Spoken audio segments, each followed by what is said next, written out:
We pulling?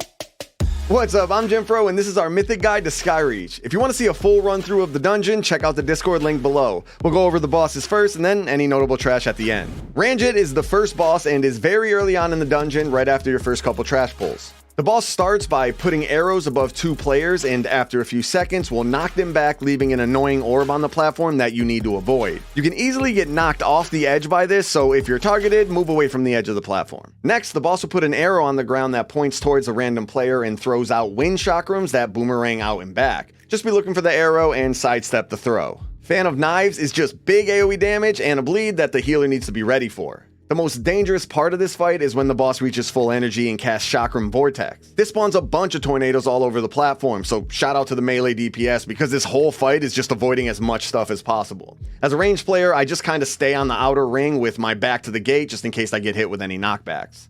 The next boss is Araknath. This guy plants in the middle of the room and can't be moved, making the whole fight about player positioning. The only real mechanic you need to worry about are the beams. The boss spawns 3 beams from random spots around the room, and it's the DPS and healer's job to stand in front of those beams to stop them from hitting the boss. You'll take some big dot damage the whole time you soak, but if you don't soak them, the boss will gain stacks of a buff and also heal for a shit ton. After every second set of beams, the boss is going to cast Supernova, doing a huge amount of damage, and this scales with the amount of stacks he has from the beams buff. It only takes a couple stacks for this to be a one-shot, so making sure the beams never hit the boss is super important. For tanks, you're going to want to be away from the beams because the boss is going to keep launching fiery smash frontals at you the entire fight that you need to dodge. And you definitely never want these pointing at the homie soaking the beams. Rukhran is the next boss you'll fight, and this fight is not an easy one. Throughout the fight, small phoenixes spawn and fixate on a random player. You need to hard focus these immediately because they pulse heavy AoE damage until they're dead. When a phoenix dies, it leaves an egg behind for the rest of the fight. The hardest part of this fight is making sure you never kill a new phoenix on top of one of the old eggs. If you do, the old egg will respawn and you'll end up having 2 phoenixes to deal with, which usually means you're dead. Avoiding the eggs gets harder as the fight goes on, so you'll definitely need to use knocks, grips, and stuns to make sure the phoenix dies away from any previous eggs. The other big mechanic to look out for is when the boss reaches full energy. It moves to a different edge of the platform, and you need to LOS behind the big pillar in the middle to block the goop that it spits at you.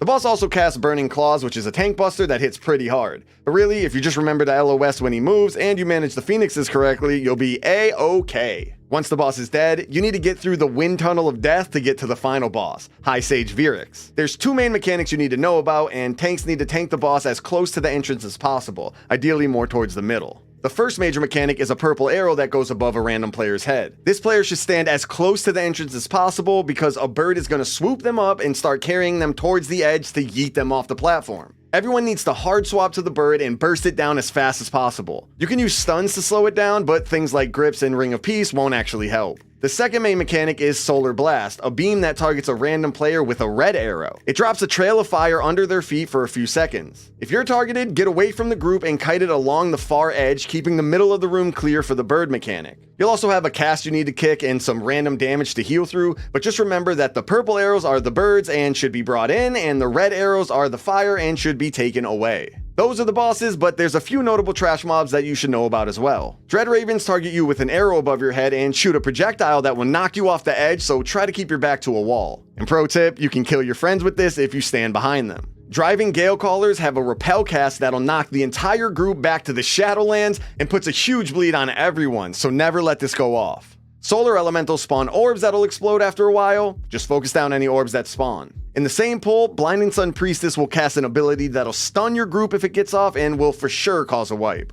Solar Constructs channel a ton of damage into one person over a few seconds. Healers need to be ready for this, and if you're targeted, use a defensive. The Trash Before the Bird boss will fixate on a random player, and you'll need to run away from these or you're dead.